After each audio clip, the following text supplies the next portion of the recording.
Hello दोस्तों, और आज हम पढ़ने वाले हैं कंकाल तंत्र स्केलेटल सिस्टम। बहुत ही बेसिक सा टॉपिक है और ये इसलिए मैं ले रहा हूं क्योंकि दोस्तों ये हमारी बॉडी के बारे में है। एंडोक्राइन सिस्टम भी बॉडी के बारे में, लेकिन कंकाल तंत्र जो है ना, जो हमारा स्केलेटन है, हमारी हड्डियां, हमारी बोन्स हमें क्लियर दिखती हैं, फील होती हैं कि भाई ये रही है ना, ये रही, फील होता है। क्लियर? तो मतलब थोड़ा सा सब्जेक्ट के साथ आपकी कनेक्टिविटी अच्छी हो पाएगी, इस वजह से सबसे पहले स्केलेटल सिस्टम। दोस्तों स्केलेटल सिस्टम को स्टार्ट कर रहा हूं, कंकाल तंत्र आपका प्रारंभ कर रहा हूं। देखिएगा, चलिए दोस्तों कंकाल तंत्र में हम देखेंगे। लीजिए, चलिए दोस्तों, प्रॉपर आपको दिख पाएगा, बहुत अच्छे से पीडीएफ सेट है। ये पीडीएफ आपको मिलेगी भी और अच्छे से आप समझ पाएंगे, सीख पाएंगे। चलिएगा दोस्तों, देखिए दोस्तों, व्हाट इज स्केलेटल सिस्टम। तो जो डेफिनेशन आप देख रहे हैं स्क्रीन पर, शरीर का वो तंत्र दोस्तों जो शरीर का एक मजबूत ढांचा बनाता है, शरीर को एक स्ट्रॉन्ग स्ट्रक्चर प्रदान करता है, एक ढांचा बनाता है, जिस ढांचे की वजह से हमें स्ट्रेंथ मिलती है, मजबूती मिलती है, पावर मिलती है, एक निश्चित आकार आकृति प्रदान करता है, एक डिटरमाइंड, एक स्पेशल शेप, एक विशेष आकृति आपको प्रदान करता है। और जो आपके कुछ इंपॉर्टेंट ऑर्गन्स हैं उनको क्या प्रदान करता है? Security, protection. देखिएगा, जैसे हमारा हार्ट, हमारा हृदय यहां पर है, हमारे लंग्स, हमारे फेफड़े यहां पर है, चेस्ट वाला जो पार्ट है, थोरेसिक पार्ट के अंदर, वक्ष भाग के अंदर। तो दोस्तों हमारे फेफड़े और हमारा हृदय 12 जोड़ी पसलियों के नीचे सुरक्षित है। कितनी पसलियां पाई जाती हैं यहां पर? 12 जोड़ी, जिनको बोलते हो आप रिब्स, पसलियां। वो पसलियां क्या करती है? वो पसलियां आपको छोटी मोटी चोट जब आपको लगती है तो उससे आपके हार्ट को और उससे आपके लंग्स को बचाती है। उसी तरह दोस्तों आपका ब्रेन, आपका मस्तिष्क एक इंपॉर्टेंट ऑर्गन है, अगर इसमें डैमेज हो जाए तो बहुत ज्यादा खतरा आपको हो सकता है। तो उससे बचाने के लिए, उससे प्रोटेक्शन के लिए क्या किया जाता है? उससे प्रोटेक्शन के लिए दोस्तों जो आपका ब्रेन है, इसके ऊपर 4 क्या पाई जाती हैं? इसके ऊपर 8 हड्डियां पाई जाती है, हड्डियों का आवरण पाया जाता है, जिसको आप क्रेनियम कहते हैं। तो सिंपल सी लैंग्वेज में बात अगर करें तो दोस्तों कंकाल तंत्र बॉडी का वो सिस्टम जो आपको क्या प्रदान करता है? जो आपको मजबूती देता है, स्ट्रेंथ देता है, आपके जो सॉफ्ट ऑर्गन्स हैं, इंपॉर्टेंट ऑर्गन्स हैं, उनको प्रोटेक्शन देता है, साथ ही साथ आपको एक मजबूत ढांचा क्या करता है दोस्तों? प्रदान करता है। सेकंड अगर बात करें तो कंकाल दोस्तों कितने टाइप का होता है? 2 टाइप का होता है। Skeleton has 2 types. देखिएगा, 2 टाइप के कंकाल में सबसे पहले आप देखेंगे दोस्तों एक्सोस्केलेटन, बाह्य कंकाल। बाह्य कंकाल का मतलब है जिसका मैक्सिमम जो भाग है, जिसका सर्वाधिक जो हिस्सा है वो शरीर के बाहर है। यानी जो आपका बाह्य कंकाल है ये बॉडी के बाहर विजिबल है, शरीर से बाहर दिखाई देता है। और अंतः कंकाल जो है ये त्वचा के अंदर पाया जाता है, स्किन के अंदर पाया जाता है, बाहर से डायरेक्टली विजिबल नहीं है। देखो, आप देख पाएंगे कि यहां पे कोई हड्डी है, लेकिन क्या डायरेक्ट हड्डी को देख पा रहे हो? नहीं, वो स्किन के नीचे क्या है? कवर्ड है, वो आपकी त्वचा के अंदर है।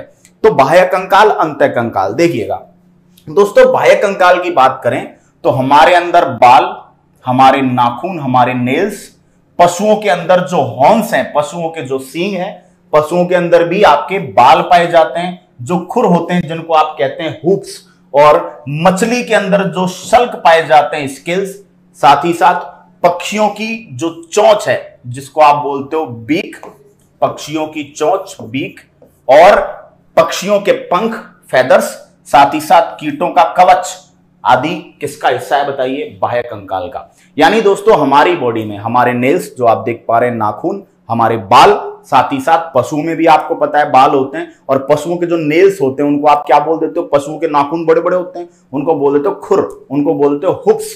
ठीक है, साथ ही साथ पशुओं में सींग भी निकले रहते हैं, सींगों को क्या बोलते हो? हॉर्न्स बोलते हो। मछलियों में क्या पाए जाते हैं? शल्क पाए जाते हैं, स्केल्स पाए जाते हैं। पक्षियों में क्या पाए जाते हैं? चोंच पाई जाती है दाना चुगने के लिए, पंख पाए जाते हैं, फेदर्स पाए जाते हैं उड़ने के लिए, और कीटों में क्या पाया जाता है? शेल पाया जाता है, कवच पाया जाता है। बहुत इंपॉर्टेंट एक चीज आपको बताने जा रहा हूं, चाहे बात बालों की करें, चाहे नेल्स की बात करें, चाहे आपके हॉर्न्स की बात करें, चाहे हुप्स यानी खुर की बात करें, चाहे शल्क यानी स्केल्स की बात करें, चाहे फेदर यानी पंख की बात करें, चाहे बीक यानी चोंच की बात करें, मोस्ट इंपोर्टेंट गाइस ये केराटिन प्रोटीन के बने होते हैं। किसके बने होते हैं? Keratin protein. और एक चीज जो अलग है वो क्या है दोस्तों? कीटों का कवच किसका बना होता है? काइटिन का। कीट जो होते हैं, कई बार आपने बहुत सारे इंसेक्ट ऐसे देखे होंगे जो उड़ रहे होते हैं, अचानक से चर्र ऐसे आवाज करते हुए उड़ते हैं, तो जैसे आप उनको हाथ से झपटा मारते हैं वो दीवार पर जाते हैं और दीवार से टकरा के नीचे गिर जाते हैं, तो टक टक टक टक की ऐसे आवाज आती है, जैसे दीवार से टकराने वाली चीज कोई बहुत ही स्ट्रांग है। जनरली वो उनका काइटिनियस एक्सोस्केलेटन है, वो उनका काइटिन का बना हुआ बाह्य कंकाल है। क्लियर? काइटिन नाम आपको एक जगह और मिलेगा। कहां पर मिलेगा दोस्तों? कवकों की कोशिका भित्ति, सेल वॉल ऑफ फंगस। कवकों की कोशिका भित्ति दोस्तों किसकी बनी होती है? काइटिन की बनी होती है। लेकिन यहां बात चल रही है बाह्य कंकाल की। क्लियर? आगे बात करते हैं। एक नाम और मिलता है दोस्तों केराटिन से मिलता जुलता, कैरोटीन। दोस्तों कैरोटीन एक वर्णक है जो कहां पाया जाता है? गाजर में। तो केराटिन और कैरोटीन में कंफ्यूजन अपनी हटा लेना। कैरोटीन कैरट, कैरोटीन कैरोट, अरे CARROT कैरट, ये होता है गाजर।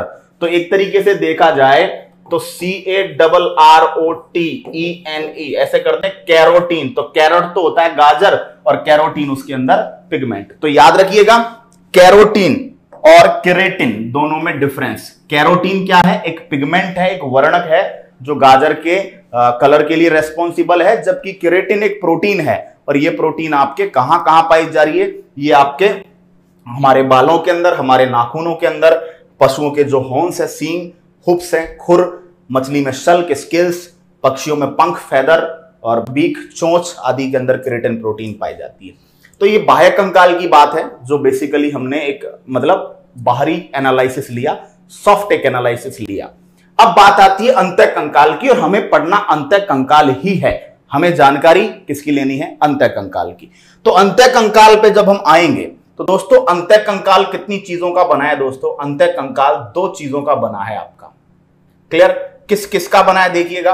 अंतः कंकाल में आपके पाई जाती हैं बोन्स, आपके हड्डियां, और दूसरी पाई जाती हैं आपके उपास्थियां। हड्डियों को अस्थियां कहते हैं और दूसरा क्या है? उपास्थियां, जिनको आप क्या बोलते हो दोस्तों? कार्टिलेज बोलते हो। क्लियर? तो अस्थियों और उपास्थियों से मिलकर आपका क्या बनता है दोस्तों? आपका बनता है एंडोस्केलेटन। अब इन दोनों में डिफरेंस सबसे ज्यादा एग्जाम में आता है। देखिएगा, बोन्स की उत्पत्ति कौन सी कोशिका से होती है? ओस्टियोसाइट। क्लियर? बोन्स की स्टडी को क्या बोलते हैं? ओस्टियोलॉजी। तो ये जो ओस्टियोलॉजी है, यहीं से पूरी जानकारी सेट हो जाती है। हड्डियों का अध्ययन ओस्टियोलॉजी, क्योंकि हड्डियों की उत्पत्ति कौन सी साइट, कौन सी कोशिका से होती है? ओस्टियोसाइट सेल से। जबकि उपास्थियों का अध्ययन क्या कहलाता है? उपास्थियों का अध्ययन कहलाता है कॉन्ड्रियोलॉजी। तो अस्थियों में ओस्टियोवर्ड और उपास्थियों में कॉन्ड्रियोवर्ड, ये जगह जगह रिपीट होगा। क्लियर?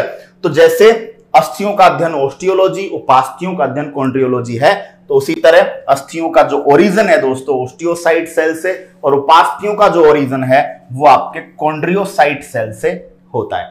क्लियर? आगे बात करेंगे अस्थियों के विकास के लिए। देखो ओरिजिन तो यहां है, लेकिन डेवलपमेंट के लिए कौन सी कोशिकाएं जिम्मेदार है? ओस्टियोब्लास्ट। इसी तरह उपास्थियों के डेवलपमेंट के लिए कौन सी कोशिकाएं जिम्मेदार हैं? कॉन्ड्रियोब्लास्ट। कॉन्ड्रियो ओस्टियो, ओस्टियो कॉन्ड्रियो, यही मैच है। क्लियर? अस्थियों के विघटन के लिए ओस्टियोक्लास्ट। देखो ये है ब्लास्ट, ये है क्लास्ट। ब्लास्ट डेवलपमेंट में सहायक है, क्लास्ट जो है वो विघटन में, डिग्रेडेशन में सहायक है।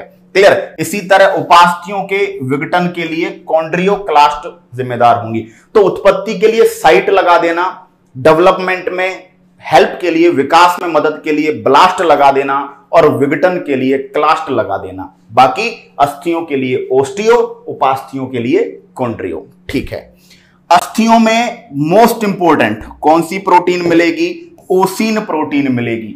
उपास्थियों में कॉन्ड्रिन प्रोटीन मिलेगी। अस्थियों में अस्थियों का अध्ययन ओस्टियोलॉजी कहलाता है और उपास्थियों का अध्ययन कॉन्ड्रियोलॉजी कहलाता है। अस्थियां बहुत कठोर होती हैं और शरीर का मुख्य ढांचा बनाती है। बॉडी का जो प्राइमरी सुचोर है, शरीर का SUTURE, सुचोर मतलब ढांचा।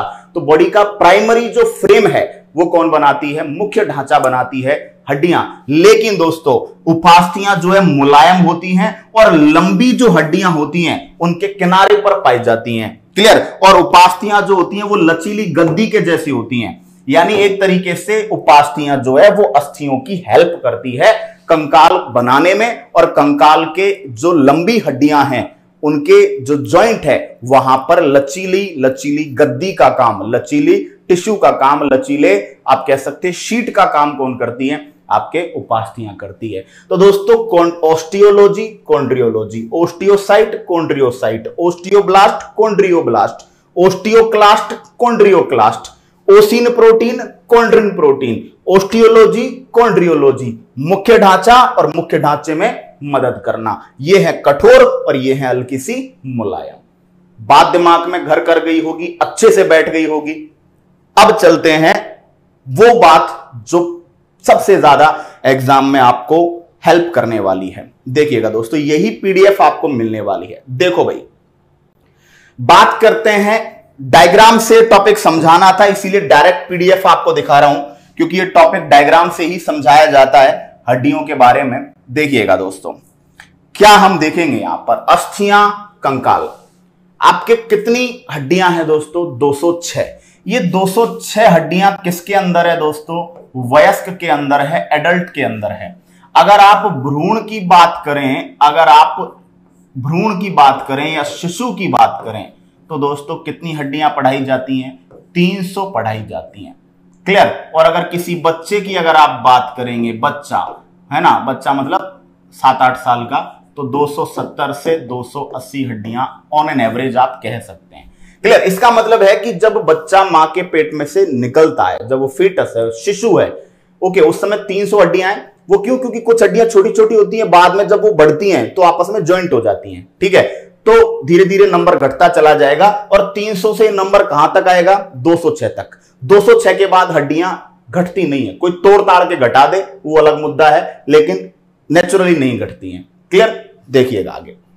अब ये 300 हड्डियों का क्या सिस्टम है दोस्तों? हमारा जो 206 हड्डियों का जो हिसाब किताब है वो आप यहां देखेंगे दोस्तों। एक आप देखने को मिलेगा आपको अक्षीय कंकाल, एक्सियल स्केलेटन। अक्ष का मतलब होता है मेन एक्सिस, बॉडी की मुख्य अक्ष। और बॉडी की मेन एक्सिस पर कौन कौन है? देखिए, ये खोपड़ी, ये चेहरा। क्लियर। अब ये चेहरा जो है, आप गौर करिएगा, ये चेहरा जो है इसमें से ही निकल रही है रीढ़ की हड्डी। क्लियर। ये आपकी गर्दन है, ये आपका हेड है। क्लियर। इसी में से निकल रही है रीढ़ की हड्डी, और रीढ़ की हड्डी से पीछे ऐसे घूमकर ऐसे पसलियां आ रही हैं। और पसलियां कहां मिल रही है बताइए? ये चेस्ट बोन है, स्टर्नम। तो चेस्ट बोन बिल्कुल मुख्य अक्ष पे आ रही है।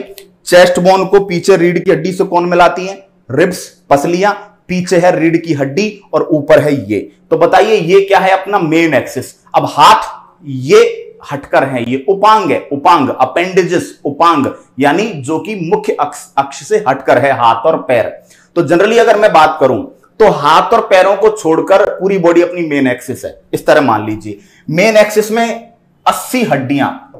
कितनी बोन्स? 80। देखिए अक्षीय 80 है, अक्षीय 80 है। अक्षीय कंकाल में कितनी हड्डियां? 80 बोन्स। और दोस्तों उपांगीय या अनुबंधी कंकाल में, अपेंडिकुलर स्केलेटन के अंदर दोस्तों कितनी हड्डियां मिलेंगी आपको? 126 बोन्स। 126 बोन आपको किसके अंदर मिलेंगी? अपेंडिकुलर स्केलेटन में। क्लियर। अब समझिएगा, उपांगीय कंकाल जिसमें आते हैं उपांग, और याद रखिएगा हमारे हाथ और पैर क्या हैं? हमारे उपांग हैं। और हाथ और पैर को मिलाकर पाद कहते हैं, लिंब कहते हैं। मैंने पहले भी कहा है कि मानव एक टेट्रापोडा एनिमल है, चार पैरों वाला प्राणी है, चतुष्पादीय है। अब आप कहेंगे सर 4 पैर नहीं होते? 4 होते हैं, हम चलते 2 पर हैं। कुछ प्राणियों में, कुछ जंतुओं में पैर 4 है और वो 4 से ही चलते हैं। गाय है, भैंस है, घोड़ा है, गधा है। लेकिन मानव उनमें से है जिसके पैर 4 है लेकिन चलने के लिए 2 की जरूरत है। बाकी जो 2 है इससे हम किसी का झापड़ मार देते हैं, किसी को गर्दन पकड़ के उठा देते हैं, माफी मांग लेते हैं, राम राम कर लेते हैं, नमस्ते कर लेते हैं, खा लेते हैं, पी लेते हैं, शिकार पकड़ लेते हैं, बंदूक चला लेते हैं, छक्का मार लेते हैं, है ना? समझ रहे हो? तो ये सारे काम हम अग्रपाद से करते हैं। क्या कहते हैं इनको? अग्रपाद, फोरलिम्ब। पैरों को क्या बोलते हैं गाइस? पश्चपाद, hind limbs. Forelimbs, hind limbs. ठीक है, आगे बात करेंगे। देखिए अब ये जो 80 आपके हैं, इनमें से सिर या खोपड़ी में कितनी हड्डियां, बिल्कुल कैलकुलेट करवाऊंगा, टेंशन मत लीजिए। सिर या खोपड़ी में 29 बोन्स, 29। क्लियर? ये गर्दन से ऊपर का पूरा पार्ट 29। इसके बाद ये सीने की अस्थि यहां पे बड़ी मजबूत होती है, ऐसे मुक्का मारोगे ना तो बड़ी मजबूत होती, स्ट्रांग होती है। इसको बोलते हैं स्टर्नम। क्या बोलते हैं? वक्ष अस्थि, स्टर्नम। और स्टर्नम को उर अस्थि भी बोला जाता है। उर का मतलब होता है सीना, हृदय। क्लियर? ऐसा बोलते हैं, मतलब बोलते हैं ना उसके उर में 1% भी पाप नहीं है यार, है ना। तो उर का मतलब होता है एक तरीके से मन, और मन का मतलब होता है वक्ष स्थल। तो चेस्ट बोन, स्टर्नम, सीने की अस्थि बोला जाता है। क्लियर? तो 29 और 1 हो गए 30, 29 एंड 1 30। क्लियर? 30 के बाद जब आप वर्टिबल कॉलम, जब आप रीढ़ की हड्डी, कशेरुक दंड, मेरुदंड, कई सारे नाम आते हैं। स्पाइनल आप कहते हैं, स्पाइनल कॉलम भी बोलते हैं इसको, मेरुदंड भी बोलते हैं। वर्टिब्रल कॉलम आप इसको कशेरुक दंड भी कहते हैं, रीढ़ की हड्डी भी कहते हैं। याद रखिएगा, रीढ़ की हड्डी में बच्चे में 33 और एडल्ट में कितनी बोन्स कैलकुलेट करोगे? 26। बच्चे में 33 होती है, जबकि एडल्ट में कितनी होती हैं? 26 होती हैं। ठीक है, जब पढ़ाऊंगा तो आपको कैलकुलेट करवा दूंगा, टेंशन मत लीजिए। साथ ही साथ दोस्तों रिब्स, पसलियां, कितनी जोड़ी? 12 जोड़ी। 12 जोड़ी जो पसलियां हैं पीछे रीढ़ की हड्डी से जुड़ती हैं और ऐसे घूम के आती हैं और आगे किससे जुड़ जाती हैं? स्टर्नम से। क्लियर? आगे बात समझ में? और ऐसे खोखला क्या बना लेती है? एक पिंजरा सा बना लेती है, ऐसे पीछे से आती हैं, रीढ़ की हड्डी के दोनों बगल से आती है, लेफ्ट साइड राइट साइड में, और आगे किससे जुड़ जाती हैं? स्टर्नम से। तो एक पिंजरा जैसा बन गया, केज बन गया, और इस खोखले पिंजरे में हमारा हार्ट और हमारे लंग्स, हमारे फेफड़े, हमारा हृदय सुरक्षित रहता है। ठीक है, तो हिसाब देखिएगा, 29 और 30, 30 और 26, भाई एडल्ट में कैलकुलेट कर रहे हैं। 30 और 26, 56, 56 और 24, देखिएगा कितने हो गए? 80। ठीक है, तो दोस्तों 24 आपके पसलियां, 26 आपके वर्टिबल कॉलम, 1 आपके चेस्ट बोन, स्टर्नम, और दोस्तों 29 आपके खोपड़ी में। ठीक है, कोई दिक्कत? खोपड़ी मतलब यहां से ऊपर का भाग, खोपड़ी भी नहीं, इसको सिर कह सकते हो आप। हेड, हेड मतलब यहां से ऊपर। चलिए अब दोस्तों बात करते हैं उपांगीय कंकाल। अब उपांगीय कंकाल में आपके आते हैं अग्रपाद, अग्रपादों को बोलते हो आप हाथ, और पश्चपादों को कहते हो आप पैर। क्लियर? हाथ और पैर। तो हाथ और पैर दोनों में कितनी कितनी हड्डियां होती हैं? 30। तो एक हाथ में 30, दूसरे हाथ में 30, कितनी? 60। एक पैर में 30, दूसरे पैर में 30, 60। 60 और 60 120, 120। अब एक चीज समझिए, अब हाथ अलग है बिल्कुल। अब इस हाथ को यहां मुख्य जो आपका एक्सियल स्केलेटन इसमें जोड़ोगे, भाई हाथ को अक्षीय कंकाल के साथ जोड़ोगे, तो जब दो चीजों को जोड़ते तो नट बोल्ट लगते नहीं लगते? तो जब हाथों को आप अक्षीय कंकाल में जोड़ोगे तो जोड़ने में कितनी हड्डियां काम में आती है? 2 इधर काम में आती हैं, 2 इधर काम में आती, हो गई 4। और जब पैरों को जोड़ते हो आप एक्सियल स्केलेटन में तो एक एक हड्डी काम में आती। एक एक नहीं है, उस एक के अंदर 3 छोटी छोटी हड्डियां हैं, लेकिन उनको एक ही कैलकुलेट करते हैं। तो इस पैर में 1, इस पैर में 1, 2, और 2 इधर, 4, हो गई 6। तो ये जो 6 हड्डियां हैं इनको आप बोलते हो मेखलाएं। क्या बोलते हो? गर्डल्स। गर्डल्स क्या है? मेखलाएं क्या है? मेखलाएं जनरली उन हड्डियों को बोला जाता है जो कि अक्षीय कंकाल और उपांगीय कंकाल, एक्सियल स्केलेटन और अपेंडिकुलर स्केलेटन को आपस में जोड़ने का, आपस में कनेक्ट करने का काम करती हैं। उन्हें हम क्या कहते हैं दोस्तों? उन्हें हम कहते हैं, उन्हें हम क्या नाम देंगे? उन्हें हम नाम दे देंगे दोस्तों मेखलाएं, गर्डल्स। क्लियर? तो स्क्रीनशॉट लीजिएगा, आगे यात्रा बढ़ाता हूं, बिल्कुल स्क्रीनशॉट लीजिएगा। चलिएगा भाई,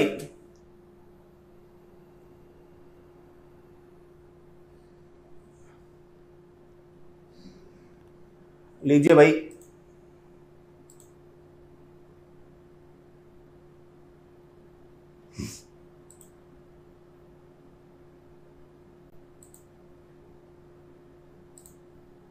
चलिए, कोई समस्या है?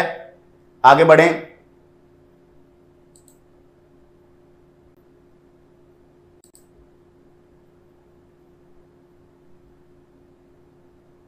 चलिए,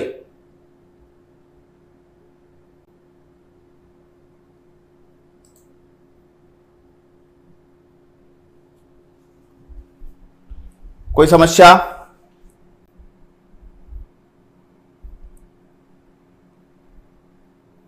ओके, अब आगे बढ़ते हैं। ठीक है, चलिएगा। तो क्या ये बात आपको समझ में आ गई कि आपका जो अक्षीय कंकाल है उसमें 80 बोन्स, आपकी 80 अस्थियां और आपके उपांगीय कंकाल में एपेंडिकुलर स्केलेटन में 126 बोन है। खोपड़ी सिर 29, 29, चेस्ट बोन में 1 हो गए 30। क्लियर। साथ ही साथ आपका जो पसलियां हैं रिब्स 12 जोड़ी मतलब 26, और वर्टिबल कॉलम में बच्चे के अंदर तो 33 और दोस्तों एडल्ट में 26। बोलिए कोई दिक्कत है? चलिएगा। इसी तरह दोस्तों जब अपेंडिकुलर स्केलेटन की बात करेंगे तो दोनों हाथों में 30-30, 60, दोनों पैरों में 30-30, 60, और दोनों हाथों को पैरों को जब आप जोड़ेंगे अक्षीय कंकाल के साथ, एक्सियल स्केलेटन के साथ, तो क्या बनेगी आपकी गर्डल्स, मेखलाएं। कोई दिक्कत नहीं होगी, बिल्कुल कॉन्फिडेंट हूं इस बात को लेकर। ठीक है, मैं आपकी चैट को ऑन करने की कोशिश कर रहा हूं कि आपका एक बार चैट ऑन हो जाए, जिससे जो है ना, बिल्कुल चैट ऑन आपके हो गई है, जिससे कि एक बार पता चल जाए कि भाई बच्चे जो हैं क्या सोच रहे हैं, क्या चाह रहे हैं। ठीक है, चलिएगा भाई, कोशिश की है चैट को ऑन करने की, बिल्कुल ठीक है।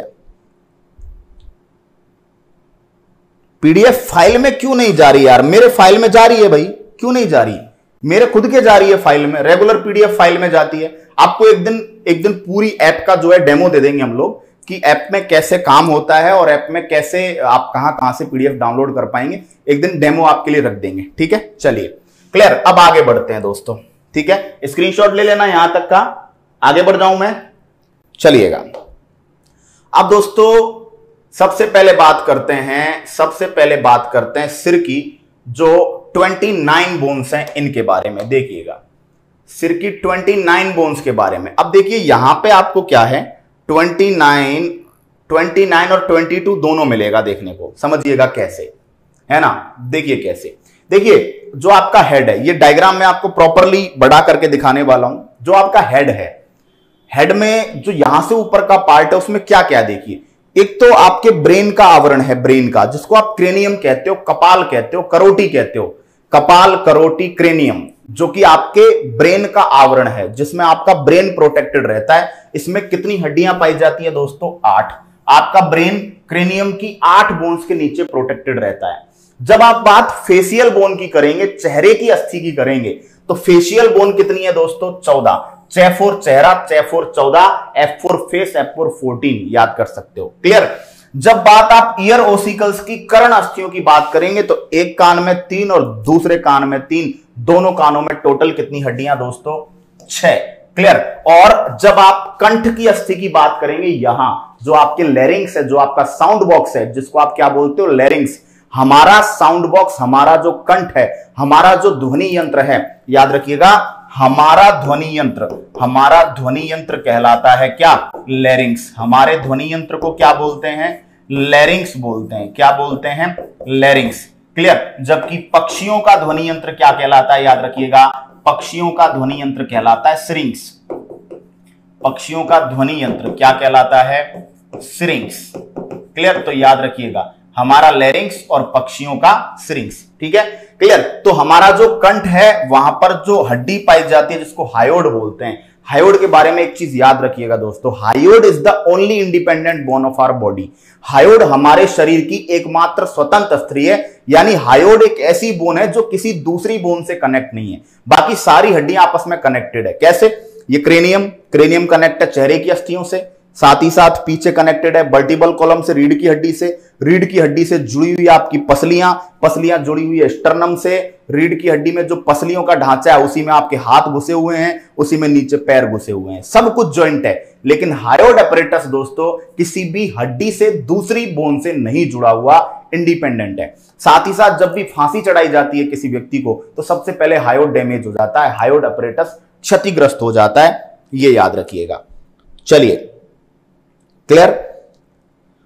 तो बच्चों आपको सबको एक डेमो हम लोग अवेलेबल करवा देंगे, क्लियर, जिसके थ्रू आपको ये पता चल जाए कि आप कैसे वीडियो डाउनलोड कर पाएंगे, कैसे आप पीडीएफ डाउनलोड कर पाएंगे, पीडीएफ फाइल में कैसे जाएगी। टेंशन बिल्कुल भी ना लें, आपकी हर प्रॉब्लम को सॉल्व किया जाएगा। ठीक है बच्चों, चलिए। तो दोस्तों अब आप कहेंगे सर ये 29 और 22 का झमेला क्यों? क्योंकि कुछ लोग दोस्तों कान की 6 और कंठ की 1 जो ये बोन है, इसको सिर में कैलकुलेट नहीं करते। कुछ लोग हैं ऐसे महान लोग, भाई ये इससे ऊपर सब सिर में ही मानोगे, कानों को कहां रखोगे? लेकिन कुछ लोग ऐसे होते हैं जो 6 और 1 7 इनको नहीं मानते, तो 29 में से 7 हटा दोगे 22 बचेगा। तो कभी कभी 22 भी आंसर करना पड़ सकता है जब 29 ऑप्शन में ना हो, लेकिन 29 अगर ऑप्शन में है तो 29 ही करेंगे। 29 में दोस्तों 8 क्रेनियम में, कपाल में, फेस पर 14 फेशियल बोन, कान के अंदर 3 3 6 और कंठ के अंदर दोस्तों हायोड। 29 का हिसाब प्रॉपर रहा। चलिए क्लियर, ओके। अब देखिएगा, अब मैं इन हड्डियों का हिसाब आपको देता हूं दोस्तों, देखिएगा बिल्कुल प्रॉपरली डायग्राम को बड़ा करके आपको दिखा रहा हूं। देखिए समझिएगा, मैं क्रेनियल बोन्स की बात कर रहा हूं।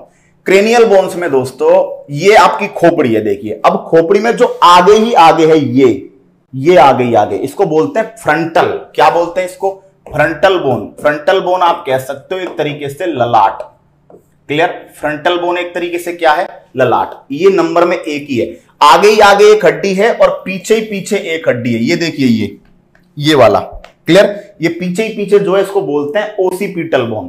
तो समझिएगा, आगे ही आगे एक बोन है फ्रंटल और पीछे ही पीछे एक बोन है, उसको बोलते हैं ओसिपिटल। क्लियर, अब चलिएगा, अब दोस्तों अब समझना, अब आपके जो कान है, आपके कान जिस हड्डी के अंदर धसे हुए हैं उसको बोला जाता है टेम्पोरल बोन। तो आपके जो कान है, आपके जो कान जिस हड्डी के अंदर धसे हुए हैं उसको क्या बोला जाता है दोस्तों? उसको बोला जाता है टेम्पोरल बोन। क्या बोलते हैं? टेम्पोरल।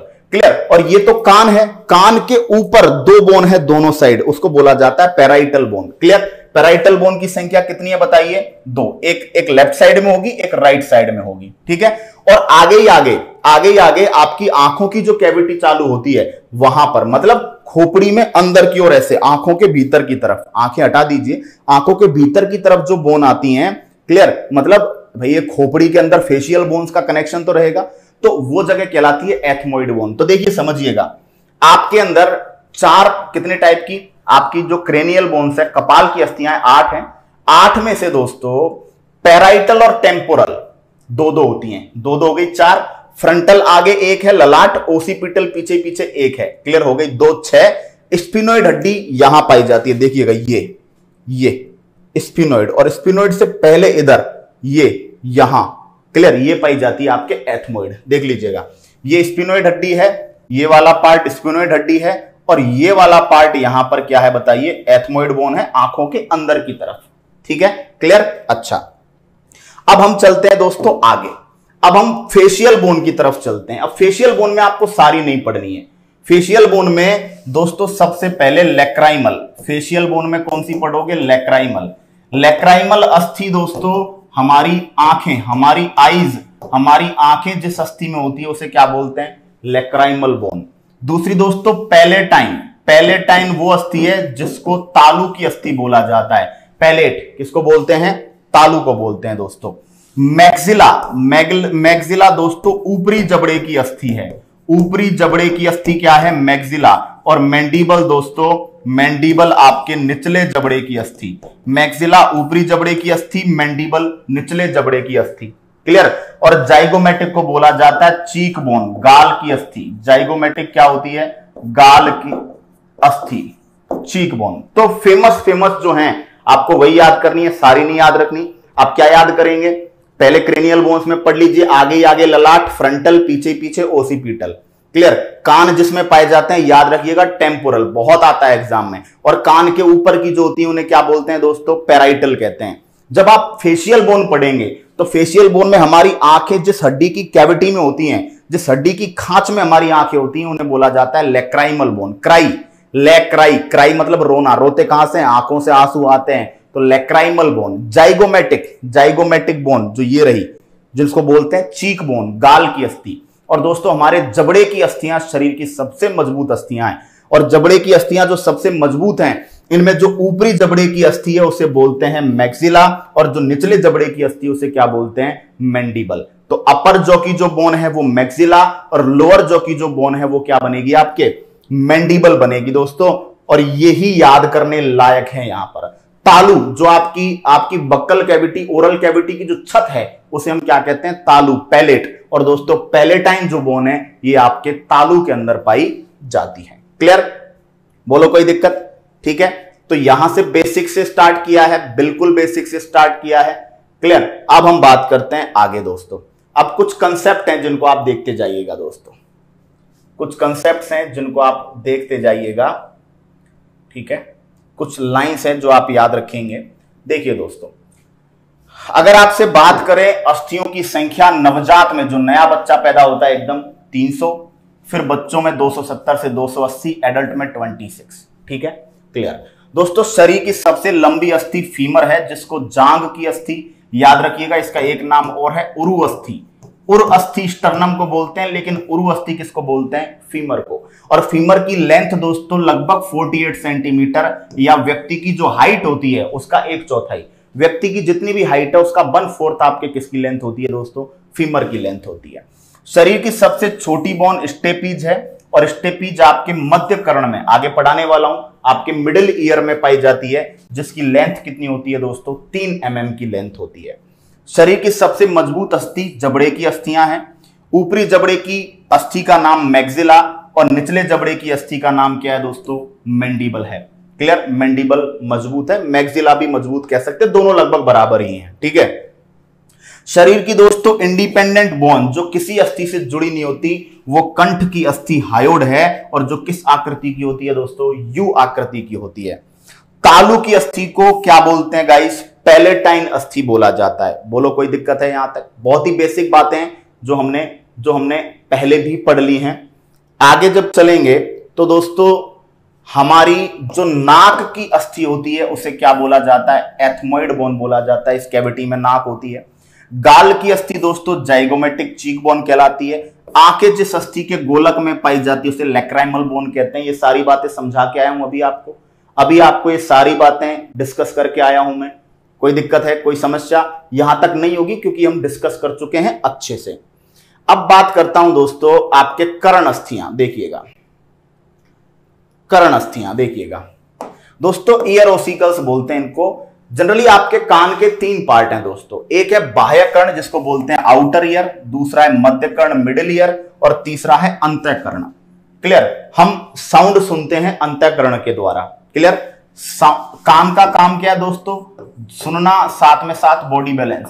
तो शरीर का संतुलन और सुनने का जो कार्य है वो अंतःकरण से होता है, लेकिन जो साउंड है, जो ध्वनि है, उसको ग्रहण कौन करता है? बाह्य कर्ण। और बाह्य कर्ण से वो मध्य कर्ण से होते हुए अंतःकर्ण तक जाती है। लेकिन आपसे कोई पूछ ले कि ये जो 3 कर्ण अस्थियां हैं ये कान के कौन से भाग में होती हैं, तो ये मध्य कर्ण में होती हैं।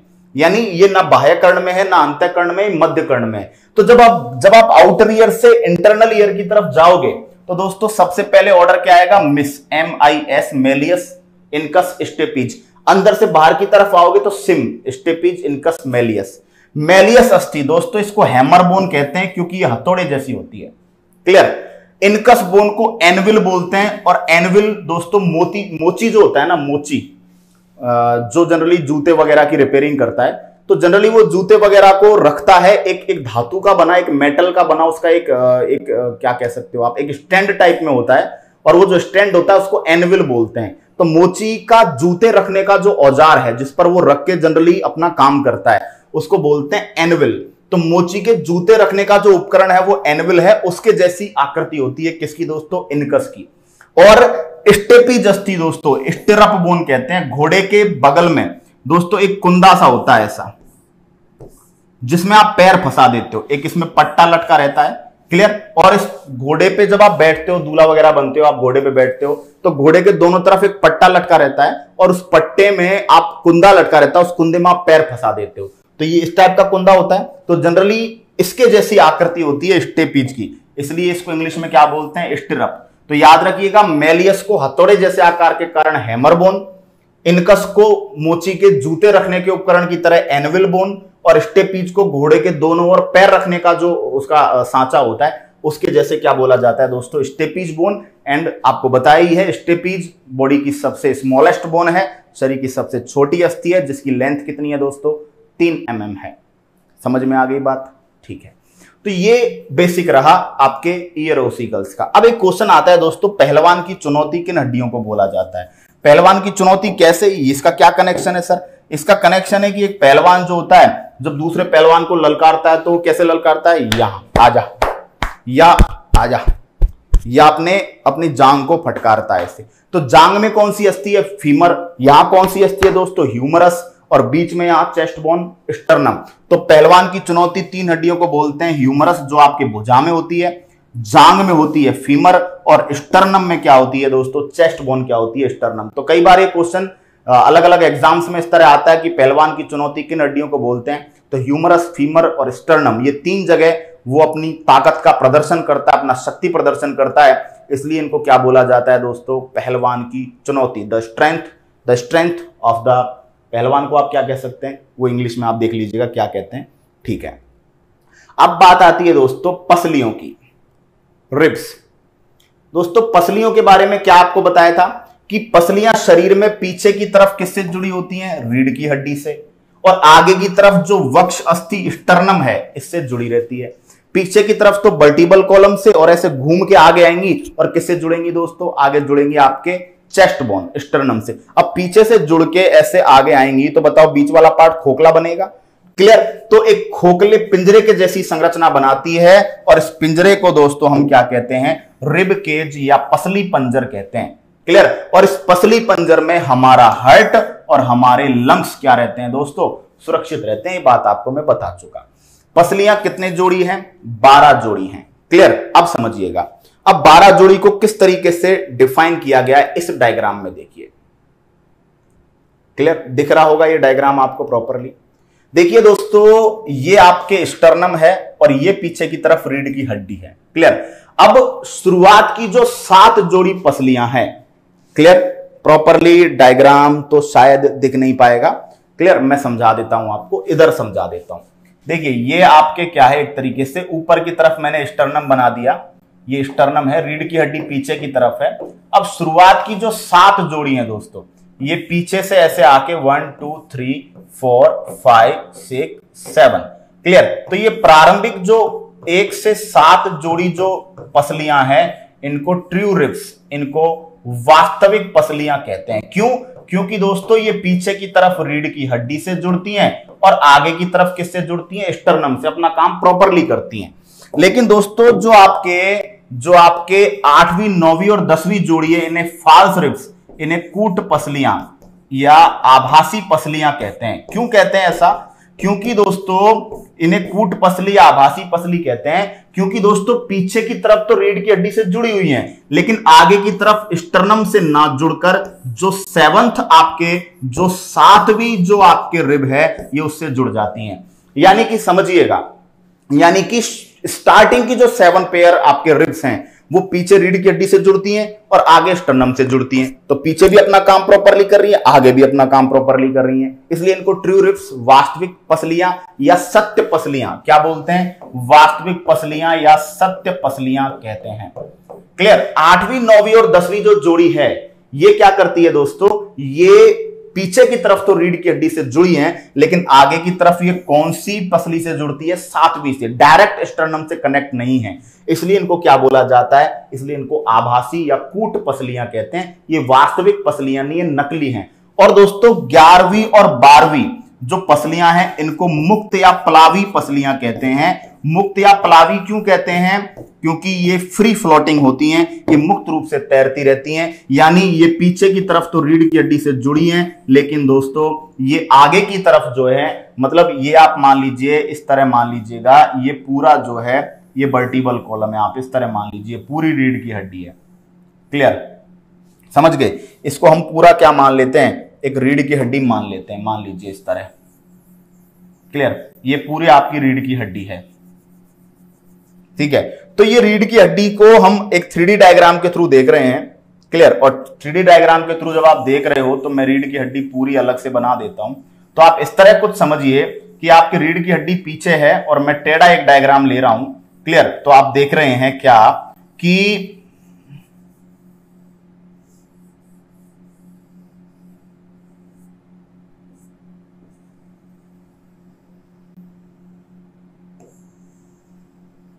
ठीक है, अब देखिएगा, ये आपके रीढ़ की हड्डी मान लीजिए पीछे, ठीक है, मैंने इस तरह बना दी है, क्लियर। अब ये शुरुआत की 7 जोड़ी पसलियां हैं, ये रीढ़ की हड्डी से निकलकर कहां तक आ गई, स्टर्नम तक।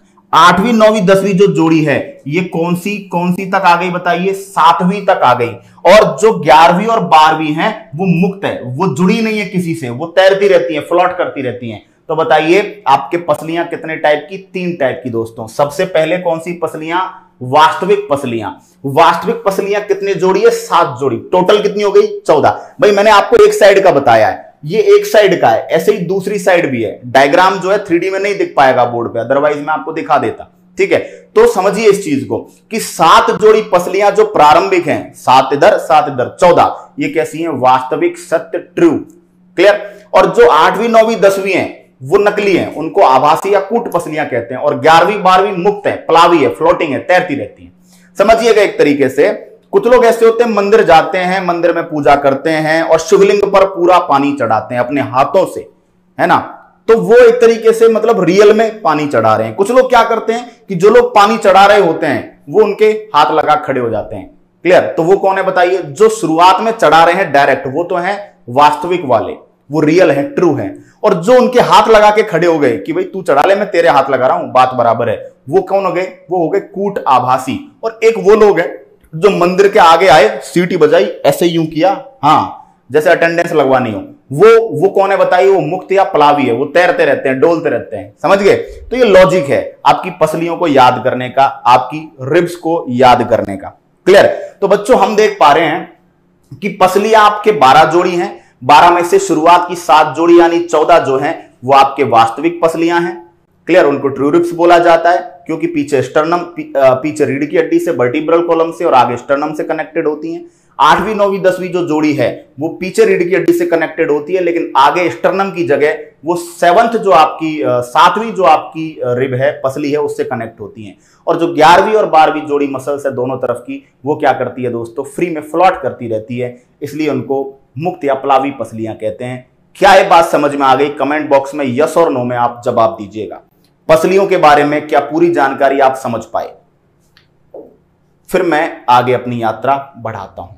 अब दोस्तों रीढ़ की हड्डी समझिएगा, बिल्कुल प्यार से आपको समझाने वाला हूं। दोस्तों रीढ़ की हड्डी, कशेरुकदंड, मेरुदंड, वर्टिब्रल कॉलम, कुछ भी कह सकते हो, हमारे शरीर में पीछे की ओर, साइज पेन का छोटा कर लेते हैं अब, हमारे शरीर में भैया पीछे की ओर गर्दन से लेकर और कहां तक पाई जाती है, कमर तक। यहां से लेकर इधर कमर तक पाई जाती है। ठीक है, क्लियर। रीढ़ की हड्डी का कार्य शरीर को एक स्टैंडिंग पोस्चर, एक खड़ी अवस्था प्रदान करना, साथ ही साथ झुकने मुड़ने में क्या करना है, मदद करना है। रीढ़ की हड्डी खुद कोई हड्डी नहीं, याद रखना, रीढ़ की हड्डी कोई अस्थि नहीं है, ये छोटी छोटी 26 अस्थियों का एक ग्रुप है। क्लियर। तो ये कोई वास्तविक अस्थि नहीं है, ये आपके 26 बोन से मिलकर बनी हुई एक स्ट्रक्चर है जिनमें हल्की सी आपस में गति होती है, जिससे आप झुक सकते हो, मुड़ सकते हो, बेंड कर सकते हो अपने आप को। ठीक है, क्लियर। रीढ़ की हड्डी दोस्तों मस्तिष्क के आधारीय भाग में, जो आपका ब्रेन है, क्लियर, उस ब्रेन के आधारीय भाग में एक छिद्र होता है, उस छिद्र को बोलते हैं फोरामेन छिद्र या महारंध्र। तो यहां से रीढ़ की हड्डी क्या होती है, निकलती है। तो रीढ़ की हड्डी, वर्टिब्रल कॉलम, आपके मस्तिष्क का जो बेस है, आधार है, वहां पर क्या पाया जाता है दोस्तों, एक छिद्र पाया जाता है जिसको आप महारंध्र कहते हैं, फोरामेन कहते हैं, वहां से आपके वर्टिब्रल कॉलम निकलता है। क्लियर। आगे रीढ़ की हड्डी छोटी छोटी 26 अस्थियां यहां पाई जाती है, जिन्हें आप कशेरुका या क्या बोलते हो, वर्टिब्री, कशेरुका या क्या बोलते हो, ये केसरुका नहीं है, ये क्या है दोस्तों, कशेरुका, जिनको आप कशेरुका या क्या बोलते हो दोस्तों, वर्टिब्री कहते हो। क्लियर। वर्टिब्रल कॉलम कहते हो इंग्लिश में। और एक जो बोन है भाई, ये 26 से मिलकर बनी है, तो ईच वर्टिब्री जो होती है वो मिलकर क्या बनाती है, वर्टिब्रल कॉलम बनाती है। वयस्क में इनकी संख्या 26 और बच्चे में 33 होती है, वो मैं बताऊंगा। रीढ़ की हड्डी की जो फर्स्ट आपके वर्टिब्री है उसका नाम क्या है, एटलस, याद रखिएगा, इंपॉर्टेंट है। और जो सेकंड वर्टिब्री है उसका नाम क्या है, एक्सिस, मैं डायग्राम में मार्क भी करूंगा। क्लियर। रीढ़ की हड्डी के अंदर से हमारी क्या गुजर रही होती है, स्पाइनल कॉर्ड। ये रीढ़ की हड्डी का एक इंपॉर्टेंट काम है कि रीढ़ की हड्डी के अंदर से हमारे केंद्रीय तंत्रिका तंत्र, हमारे सेंट्रल नर्वस सिस्टम का एक बहुत ही महत्वपूर्ण पार्ट गुजरता है, जिसको आप स्पाइनल कॉर्ड या मेरुरज्जु कहते हैं। इसी वजह से दोस्तों रीढ़ की हड्डी को आप मेरुदंड के नाम से भी जानते हैं। अब इस रीढ़ की हड्डी में 26 बोन कैसे मैनेज हो रही हैं, ये हमारा मतलब आगे जानने का सब्जेक्ट है। देखिएगा डायग्राम पे आपको ले जा रहा हूं, देखिएगा। क्लियर? ये साइड का व्यू है और ये आपका बैक व्यू है, ठीक है? क्लियर? देखिएगा, देखिए दोस्तों, समझना प्यार से। दोस्तों रीढ़ की हड्डी में ये जो C1, C2, C3, C4, C5, C6, C7 ये है दोस्तों आपके, ये है आपके गर्दन में, इनको बोला जाता है सर्वाइकल कशेरुका, इन्हें सर्वाइकल वर्टिब्रीज बोला जाता है और इनकी संख्या कितनी होती है? 7। क्लियर? इन्हें ग्रीवा कशेरुका बोलते हैं, ग्रीवा, यानी आपके गर्दन में कितनी हड्डियां पाई जाती है वर्टिब्रल कॉलम की? 7। कितनी पाई जाती है गर्दन में? 7। सर्वाइकल के नाम से इनको C1 से C7 तक पढ़ दिया जाता है। क्या बोलते हैं इनको? Cervical vertebrae. क्लियर?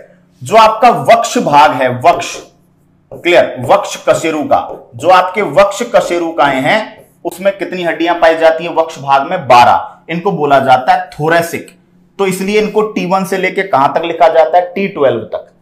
जो आपके कमर वाला पार्ट है, कटी कशेरुका बोलते हैं, कटी कशेरुका जो होती हैं इनको बोला जाता है दोस्तों लंबर वर्टिब्री, और ये सबसे लंबी होती है लेंथ में। ये वर्टिब्रीज जो होती हैं, कटी कशेरुकाएं जो होती हैं वो लेंथ में सबसे ज्यादा होती हैं, इनको लंबर वर्टिब्री बोलते हैं। क्लियर? अब समझिएगा दोस्तों कितनी हो गई हैं? 7 और 12, 7 और 12 19, 19 और 5 कितनी हो गई दोस्तों? L1 से L5 कितनी हो गई दोस्तों? 24। अब समझिएगा, ये जो सैक्रम है, सैक्रम, ये दिख पा रहे हैं आप, सैक्रम इसको बोलते हैं त्रिक कशेरुका। त्रिक दोस्तों ये क्या लिखा हुआ है? 5 फ्यूज, यानी सैक्रम जो वर्टिब्री है इसमें कितनी फ्यूज होती है? 5 कशेरुकाएं फ्यूज होती है, यानी बच्चे में कितनी पाई जाती है? ये 5, और ये आपस में जुड़कर एडल्ट में कितनी बना लेती हैं? 1। क्लियर? इसी तरह दोस्तों लास्ट में कॉकिक्स, कॉकिक्स को बोलते हैं पुच्छ कशेरुका, जहां से बंदर की पूंछ निकला करती है। दोस्तों ये कितनी होती है बच्चे में? याद रखिएगा, यहां मैं लिख रहा हूं 4, ये 3 लिखा हुआ है डायग्राम में, याद रखिएगा बच्चे में कितनी होती है? 4। क्लियर? ओके, तो 4 और 5 9। दोस्तों बच्चे में ये 4 होती है, लेकिन एडल्ट में ज्वाइंट होके 1 हो जाती हैं। ये सैक्रम वाली जो है बच्चे में 5 होती है, लेकिन एडल्ट में जुड़ के कितनी हो जाती है? 1। तो बताओ 5 और 4 9 की जगह एडल्ट में कितनी रह गई? 2। कितने का अंतर आ गया? 7 का, और 7 का अंतर आ गया तो 33 की जगह कितनी रह गई बताइए? 26। क्या ये बात आप समझ पाए? तो हम क्या याद रखेंगे? हम याद रखेंगे वर्टिब्रल कॉलम में गर्दन में कितनी कशेरुकाएं दोस्तों? 7। अच्छा, जो ये C1 और C2 लिखी हुई है गर्दन में, इस C1 का दूसरा नाम है एटलस वर्टिब्री, और जो आपके C2 है इसका नाम है एक्सिस। तो C1 को एटलस और C2 को आप क्या कहते हैं? एक्सिस, ये इनका प्राइमरी नाम है। और इसके साथ जो दोस्तों 25वीं है, इसको क्या बोलते हो? सैक्रम या त्रिक कशेरुका, और 26वीं को कॉकिक्स या पुच्छ कशेरुका कहते हैं। और एक कॉकिक्स या पुच्छ कशेरुका दोस्तों आज भी हमारे अंदर डेवलप्ड है, जिससे हमें पता चलता है कि हमारे पूर्वजों में पूंछ हुआ करती होगी, यानी आज भी post anal tail, post anal tail का मतलब होता है पीछे की ओर जो गुदा है, एनल, एनस है, उसके ऊपर आज भी टेल के जैसा, पूंछ के जैसा एक उभार हमारी बॉडी में आज भी पाया जाता है, जो कि हमें जो है हमारे जो पूर्वज है उनके बारे में कहा जाता है कहीं ना कहीं बंदर की तरफ से हमारी यात्रा जारी हुई है। क्लियर? अकॉर्डिंग टू एनसीईआरटी अगर बात करें तो बंदर को हमारा पूर्वज नहीं माना गया है, एनसीईआरटी डार्विन थ्योरी के अकॉर्डिंग। क्लियर? लेकिन मतलब पूर्वज वो जिससे हम ओरिजिन हुए हैं, लेकिन हकीकत में बंदर का हमारा कोई पुराना पूर्वज पहले भी था, जिससे बंदर भी बने और जिससे हम भी बने। क्लियर? तो जो पोस्ट एनल टेल है वो उसका आपके प्रूफ है। क्लियर? तो दोस्तों 26 हो गई, 26 की 26 का ये हिसाब आपके सामने आप देख पा रहे होंगे। चलिए भैया, क्लियर? कोई समस्या यहां तक समझ में आया? 26 बारे में कोई दिक्कत? तो ये था दोस्तों आपका अक्षीय कंकाल, ये था आपका एक्सियल स्केलेटन। और एक्सियल स्केलेटन में हम क्या क्या सीख रहे हैं? एक्सियल स्केलेटन में दोस्तों हमने क्या क्या पढ़ा, मैं एक बार के लिए आपको दोबारा से समझा देना चाहता हूं। देखिएगा दोस्तों, हमने क्या क्या पढ़ा है, बाकी हम कल पढ़ेंगे। तो हमने आज पढ़ा दोस्तों कि हमारा जो स्केलेटन है 2 भागों में आपके पाया जा रहा है, जिसको हमने बाह्य कंकाल एक्सोस्केलेटन और अंत कंकाल एंडोस्केलेटन। अंत कंकाल में बोन्स, हड्डियां, अस्थियां और आपके कार्टिलेज उपास्थियां पाई जाती हैं। आपके बोन्स और कार्टिलेज का यहां पे हमने प्रॉपर डिफरेंस पढ़ा। इसके बाद दोस्तों हमने हमारे अक्षीय कंकाल में अक्षीय कंकाल में 80 हड्डियां, अक्षीय कंकाल में 80, अपेंडिकुलर स्केलेटन में 126, सिर में 29, chest bone sternum 1, vertebral column में एडल्ट में 26, बच्चे में 33, पसलियां दोस्तों 12 जोड़ी। क्लियर? दोनों हाथों में 30-30, 60, दोनों पैरों में 30-30, 60 और गर्डर्स दोस्तों 6। टोटल हिसाब हमने लिया यहां तक। इसके बाद हमने बात की दोस्तों सिर की अस्थियां, तो यहां पर हम लोगों ने बात की कपाल की अस्थियां 8, चेहरे पर 14, कान में 6 और हायोड क्लियर 29। फिर हमने इनको देखा अच्छे से और यहां देख के हमने समझा कि भैया ललाट में आगे एक बोन होती है फ्रंटल, पीछे ओसिपिटल एक होती है, कान जो होते हैं वो टेम्पोरल में पाए जाते हैं, कान के ऊपर दोनों तरफ 2 पैराइटल बोन होती है, आगे एक स्पिनोइड होती है और एक एथमोइड होती है। क्लियर? उसके बाद लेक्राइमल बोन आंखों की अस्थि, पैलेटाइन बोन तालू की अस्थि, जाइगोमेटिक बोन आपके किसकी गाल की अस्थि, मैग्जिला ऊपरी जबड़े की अस्थि, मैंडिबल निचले जबड़े की अस्थि। ठीक है? क्लियर? इसके बाद हमने क्या देखा? इसके बाद हमने जो बेसिक चीजों के बाद सबसे बड़ी सबसे छोटी हड्डियां, उसके बाद कर्ण अस्थियों के बारे में मेलियस इनकस स्टेपीज का आइडिया हमने लिया और उसके बाद दोस्तों हमने जो आपके पसलियां हैं उनके बारे में डिटेल जानकारी प्राप्त करी।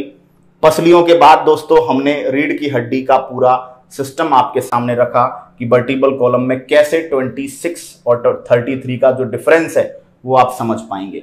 तो दोस्तों कैसा रहा सेशन? चलिए, जीके की क्लास अभी मैं कह रहा हूं इनिशियली आपको 3 ही क्लासेस मिलेंगी, जिसमें मैथ्स, साइंस और आपके रीजनिंग। क्लियर? जैसे ही कोई पोर्शन आपका कंप्लीट होगा तब आपको करंट अफेयर्स और जीके की क्लासेस आपकी अवेलेबल होंगी। और अगर थोड़ा जल्दी हो पाया तो मैं एक बार टीम से बात करके जल्दी भी आपकी क्लासेस स्टार्ट करवा दूंगा। तो दोस्तों कैसा रहा सेशन बताइएगा? क्या आप समझ पा रहे हैं, क्या आप सीख पा रहे हैं और क्या आपको महसूस हो रहा है क्लास पढ़ के? कंटेंट का लेवल क्या है, आपके दिमाग में चीजें कितना घुसती हैं? तो आगे बात करते हैं दोस्तों नेक्स्ट क्लास में। तब तक के लिए टाटा बाय बाय, जय हिंद।